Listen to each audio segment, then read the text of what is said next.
Peut-on rire de tout? Peut-on rire avec n'importe qui? Le rire est-il du mécanique plaqué sur du vivant? Tant de questions auxquelles on va peut-être répondre dans ce 26e épisode du Space Mountain. Attachez vos ceintures, ça va compter.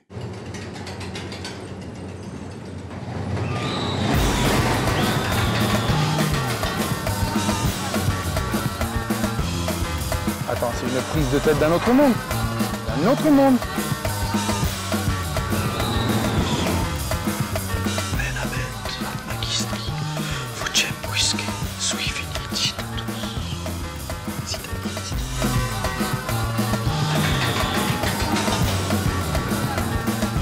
C'est quoi le Space Mountain?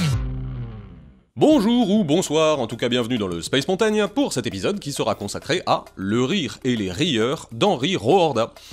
Vu qu'on a tous été bien déprimés par l'épisode précédent, sur les crimes sexuels sur enfants, je me suis dit qu'il serait de bon ton d'alléger un peu le propos, et nous voici cette semaine à s'attaquer au rire. Alors arborez votre plus beau sourire, et tout de suite, premier extrait. Il ne serait pas facile d'indiquer, en peu de mots, les conditions nécessaires et suffisantes pour qu'un être humain se mette à rire. Des hommes célèbres, Kant, Schopenhauer, Bergson et d'autres encore, ont essayé de résoudre ce problème. Un philosophe est une machine à faire de l'unité. Je vais dire brièvement comment quelques philosophes ont expliqué le rire. Alors, en bon prof de maths, Roorda commence par poser ses axiomes. En l'occurrence, quelques philosophes qui ont écrit sur le rire avant lui. Je vais vous épargner les citations trop longues, mais c'est utile de savoir dans quelle filiation il s'inscrit. Donc, pour résumer.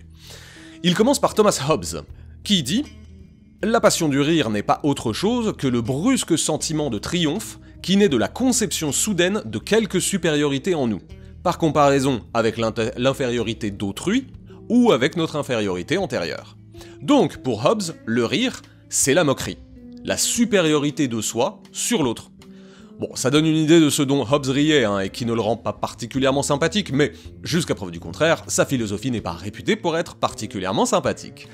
C'est jugé insuffisant par Roorda, et on le comprend, il n'y a pas de rire qu'un rire méchant et mesquin. Du coup, il poursuit avec Kant. Le rire est une affection naissant de la soudaine réduction à rien d'une expectative intense. Donc, dit autrement, pour Kant, le rire est un imprévu. Ce qui est déjà un peu plus large que la définition de Hobbes, mais toujours un peu court.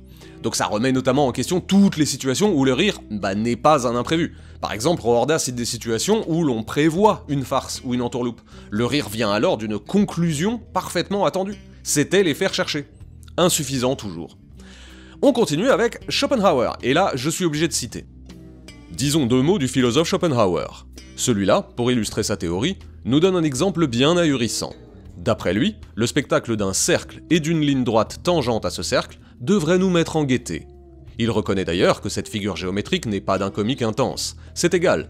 En qualité de professeur de mathématiques, j'ai très souvent contemplé une droite tangente à un cercle, mais je n'y ai jamais rien aperçu de drôle. Schopenhauer a envie de rire parce qu'au point où la droite touche le cercle, il se forme un angle sans qu'il y ait intersection de deux lignes. C'est donc un angle qui n'est pas conforme à l'idée qu'on se fait généralement de l'angle. Pour ce philosophe, nous rions lorsque les phénomènes qui nous apparaissent ne répondent pas à la définition qu'on a l'habitude d'en donner. Ah, les philosophes, c'est bout en train, hein. Je sais pas vous, mais moi, bon, j'avoue, imaginez un cercle... imaginez un cercle avec une ligne... Pardon, je suis désolé, mais... Donc, imaginez un cercle avec une ligne qui le traverse... Oh putain, désolé, c'était quand même très drôle.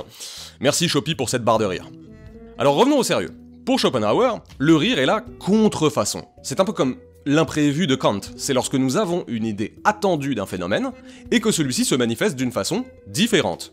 Une fois de plus, c'est assez vague, et cela met de côté bien des usages du rire. Mais, après tout, Chopi, il vient de nous prouver que ce qu'il faisait marrer ne faisait rire que lui et moi, donc... c'est peut-être pas la personne la plus à même de parler de rire. Roorda, enfin, nous offre un très bon résumé du rire de Bergson, que je vais vous épargner parce que lire un auteur qui cite un auteur, c'est plus que je ne puis en supporter. Donc, vous connaissez sûrement la phrase la plus citée de Bergson, « Le comique, c'est du mécanique plaqué sur du vivant ». Roorda n'est pas d'accord avec ça. Pour Bergson, le rire est une réaction face à de l'automatique ou du mécanique. Traduction. Le rire de l'automatique se présente dans le sens par exemple d'un pompier appelé sur un drame ferroviaire qui se demanderait pourquoi un des cadavres masculins se trouve dans un wagon réservé aux femmes. Il fait preuve d'un automatisme qui n'est pas du tout à propos, et cela peut donc faire rire. Bon, pas raconter comme je viens de le faire, hein, mais vous avez saisi l'idée. Et pour ce qui est du mécanique, c'est dans le sens où le corps nous apparaît plus comme un ensemble vivant, mais comme une machine. Par exemple, la démarche désarticulée d'un clown qui peut amuser. Problème soulevé par Roorda, parfois, le mécanique, ce n'est pas drôle du tout. Et parfois, c'est même l'inverse qui se produit. Par exemple, la marionnette est l'inverse du clown. Elle n'est pas vivante, mais elle mécanise. Donc, le clown est amusant, non parce qu'il est mécanique plaqué sur du vivant, mais parce qu'il est vivant plaqué sur du mécanique. Bref, je pars un peu loin. C'était beaucoup plus facile à dire, normalement, et Roorda le résume bien mieux que moi. Le comique, c'est du mécanique plaqué sur du vivant. Contrairement à ce que prétend Bergson, nous avons quelquefois envie de rire lorsque, dans les gestes humains, du vivant se substitue à ce qui devrait être mécanique. Et c'est là le tort de Bergson. Il considère que le mécanique, plaqué sur du vivant, suscite le rire, mais de fait, c'est l'inverse qui se produit dans notre cerveau. Bon, pour le moment, je me souviens surtout de la formule du neurologue Jean-Didier Vincent, qui était très jolie, qui disait « le rire, c'est une exaspération du psychisme ». Ce qui agit en conjonction avec Roorda a un élargissement de toutes les positions des philosophes que nous avons vus jusque-là. Le rire se produit lorsque quelque chose claque dans notre cerveau. Lorsqu'il doit interpréter une situation, il met les zygomatiques en marche. C'est donc la survenue brutale d'une réponse corporelle à une sensation décalée dans la mécanique. Pour le dire plus simplement, le comique, ce n'est pas du mécanique plaqué sur du vivant, c'est du vivant plaqué sur du mécanique.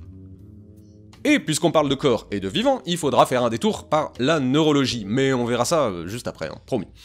En attendant, Roorda insiste sur ce que Bergson a, à l'inverse, écrit de juste sur la signification sociale du rire. Notamment le fait que nous rions plus volontiers à plusieurs, et qu'il y ait même des endroits où cela est encouragé, comme les spectacles comiques. Si Bergson fut très inspiré dans son essai, et Roorda le soutient, il dit que c'est un très bon bouquin, mais il s'est probablement perdu à un moment donné dans cette histoire de mécanique et de vivant. Car tout humour n'est pas qu'une histoire de corps, et il est des formes d'humour qui échappent totalement aux mécaniques. Comme l'humour absurde. Mais, et c'est là que Roorda va subtilement nous amener, certaines personnes ne comprennent pas l'absurde. J'en connais quelques-unes, personnellement. Ce ne sont pas des personnes moins intelligentes que vous et moi, simplement, l'absurde ne les atteint pas. Elles attendent la chute de la blague alors que celle-ci est déjà terminée. Mais alors, si cela dépend des gens, il faudrait peut-être donc dire un mot, non du rire, mais du rieur. Voici un vase plein d'eau chaude. Albert y plonge la main et dit « Cette eau est très chaude ». Maurice essaie à son tour et prétend que cette eau n'est pas si chaude que ça. Mais, en dépit de ce désaccord, ils doivent reconnaître que la température de l'eau est de 53 degrés centigrades. C'est ce que leur apprend un thermomètre qui, depuis 5 minutes, est dans le vase. Hier, Albert a beaucoup ri devant un spectacle, qui laissa Maurice indifférent. Ils exprimèrent à ce sujet des opinions contradictoires, et ils ne se sont pas encore mis d'accord, car aucun thermomètre ne put leur apprendre le degré de comique de ce qu'ils ont vu. Le comique d'une chose dépend moins de ses caractères spécifiques que de la nature du sujet qui rit. Ce qui fait rire les uns ne fait pas rire les autres. Et c'est ce qui distingue Roorda et qui, je trouve, a tant de pertinence. Il n'est pas un des philosophes qu'il a cité, probablement un peu plus conceptuel, idéaliste, un peu dans le rire avec un R majuscule.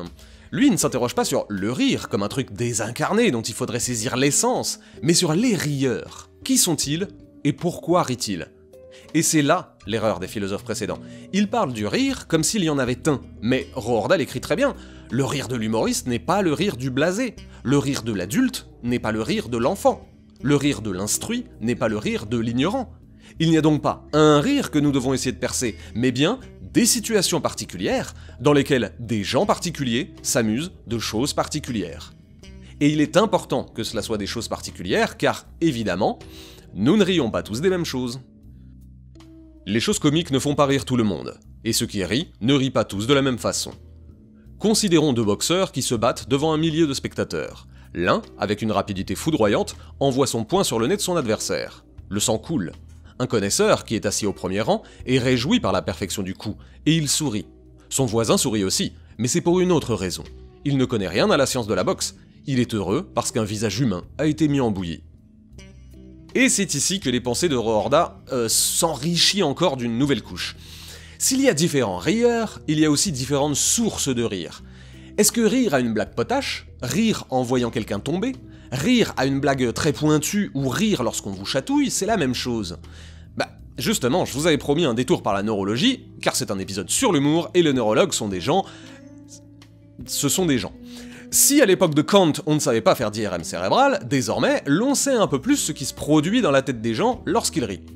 En gros, lorsque vous mettez la tête de quelqu'un dans un appareil rigolo, vous pouvez suivre quelle zone du cerveau s'active sur telle ou telle impulsion. L'on avait déjà étudié les zones du rire, mais probablement en s'inspirant un peu trop de Kant ou de Schopi, on n'avait pas pensé à distinguer tous les rires différents. Et lorsqu'on a fait la même expérience en distinguant plusieurs types de rires, l'on s'est aperçu que le cerveau n'activait pas les mêmes zones selon la source. En clair, que les zones activées par le rire d'une blague excitaient le centre du plaisir, alors que les zones activées par les chatouilles excitaient le centre de la douleur. La première s'active lorsqu'on est content, et ça va nous faire sécréter des trucs pour faire du bien, quoi. La seconde s'active en anticipation, et amène notre corps à se préparer à un mal. Parenthèse, vous savez désormais que lorsque vous continuez de chatouiller quelqu'un qui vous demande d'arrêter, en fait, vous le torturez. Amusant, non ?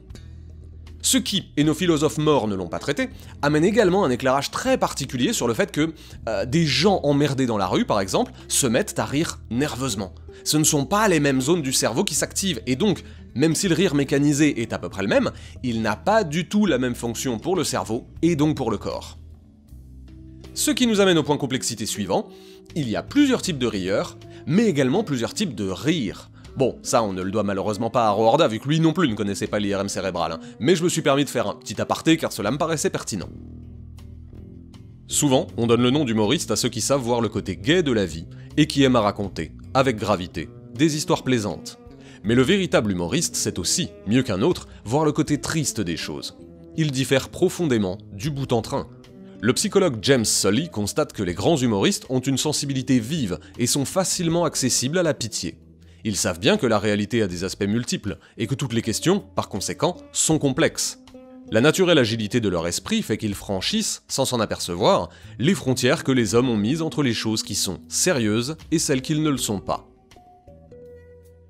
Roorda distingue ici le bout en train et l'humoriste. Là où le bout en train, en quelque sorte, appuie sur un élément déjà drôle afin de le souligner, ce qui va provoquer le rire, l'humoriste, lui, prend des sujets tristes ou sérieux et décale très légèrement la perception afin qu'elle finisse par susciter le rire. Disons par détour d'ailleurs qu'il fait un très joli passage, quoique un peu triste, sur le fait que plus on est instruit, moins on rit. Nous connaissons tous des gens qui, face à une blague ciblant leur passion, leur métier ou leur conviction, ne rient pas du tout, et à l'inverse se mettent à vous expliquer en quoi votre blague est nulle, car elle ne représente pas la réalité vécue par eux. Il n'est pas du tout évident qu'un sujet étudié permette encore d'en rire naïvement. Alors attention, ça ne veut pas dire que les gens les plus éduqués sont les moins rigolards, comprenons-nous bien. Simplement que lorsque l'on investit un sujet, et que, pour utiliser le vocabulaire de Roorda, on le fait devenir sérieux pour nous, on est alors moins porté à en rire. Pour l'humoriste, rien n'est absolument sérieux. Il ne connaît pas de choses assez sérieuses, pas un dogme assez vénérable, pour justifier la violence de ceux qui tuent au nom du vrai, et du bien. L'humoriste est l'adversaire naturel du fanatique. Dans l'esprit de celui-ci, il y a une certaine raideur qui l'oblige à regarder longtemps le même aspect de la vérité. Incapable de voir les problèmes comme d'autres les voient, il est intolérant. Son intolérance fait sa force. Au moment d'agir, il ne connaît pas les hésitations de ceux qui comprennent trop de choses. Les fanatiques sont souvent des entraîneurs d'hommes. Dans tous les grands mouvements historiques, ils ont joué un rôle important. Si tous les hommes avaient de l'humour, il y aurait moins d'étroitesse dans leur jugement et moins de violence dans leurs disputes. Mais, dans le combat de la vie, il mettrait sans doute une énergie insuffisante. Et c'est à méditer, car Roorda touche ici un point tragique qu'il est nécessaire de questionner. L'humoriste serait force de compréhension, le fervent serait force d'action. Là où le premier est plus subtil et ne prend jamais vraiment rien au sérieux, le second est plus efficace et sait diriger ses actes vers où l'entraîne sa pensée. Et probablement une société accouche-t-elle des deux et doit savoir accepter les deux. Et comme, avec ces histoires de fanatiques, on s'achemine lentement mais sûrement vers des questions d'attentats, je terminerai avec un passage un peu plus amusant de son essai. Parce que là, depuis tout à l'heure, je vous ai lu des passages chiants avec de la philo, mais en fait, son texte est parfois très drôle, comme par exemple, ici. Un personnage d'Anatatole France, alors j'y peux rien, il y a écrit Anatatole, alors moi je dis Anatatole. Un personnage d'Anatole France résume à peu près en ces termes une doctrine philosophique, le réalisme, que défendirent certains théologiens au Moyen-Âge. Avant qu'il y eût des pommes, il y avait la pomme. Avant qu'il y eût des moines paillards et gourmands, il y avait le moine, la paillardise, la gourmandise. Bien avant qu'il y eût des pieds et des culs en ce monde, le coup de pied au cul résidait de toute éternité dans le sein de Dieu. Quand on a lu ça, on n'a plus le courage d'affirmer que la pomme a précédé les pommes. Un éclat de rire suffit parfois pour renverser une métaphysique. Conclusion. Les philosophes ont commis la même faute en s'attaquant au rire. Ils l'ont monisé, comme s'il était unique, comme s'il n'y avait qu'un rire et qu'on ne considérait même pas les gens qui l'employaient. Or, Roorda est lumineux dans son essai. Il y a des rires et des rieurs. Les rires ne sont pas tous provoqués par la même chose et ne remplissent pas tous les mêmes offices. Les rieurs ne rient pas tous de la même façon et ne sont pas tous amusés par les mêmes choses. Enfin, la leçon qu'il nous enseigne, et qui dépasse largement le cadre de l'humour ou du comique, est que le rire n'est pas plus un sujet que la pomme. Et faire de la philosophie, c'est savoir se souvenir que le temps a donné raison non aux réalistes, qui pensaient que les idées flottaient dans les airs, mais aux nominalistes, qui disaient que les idées se formaient en fonction de ce que vous aviez sous les yeux. Les concepts sont bien utiles pour penser. Encore ne faudrait-il pas oublier qu'ils s'appliquent toujours à des objets. Merci à toutes et à tous pour votre oreille attentive, ou vos oreilles attentives si vous en avez une paire. C'était le 26e épisode du Space Mountain, consacré à le rire et les rieurs d'Henry Roorda. Alors en attendant le prochain, n'hésitez pas à réécouter les précédents épisodes, et comme rire dit bêtisier, je vous laisse donc en compagnie de celui-ci, et bien sûr, je vous retrouve très vite. Allô ? Ah zut, ça enregistrait pas. Ah zut, quelle poisse. C'est utile de savoir dans quelle fellation il s'inscrit. Oh, zut, j'ai dit fellation au lieu de filiation. Ah zut, quelle maladresse. Pour le dire simplement, le comique, ce n'est pas du mécanique plaqué sur du vivant, c'est du vivant. Ah zut, je suis tombé. Ah mince alors, quelle guigne.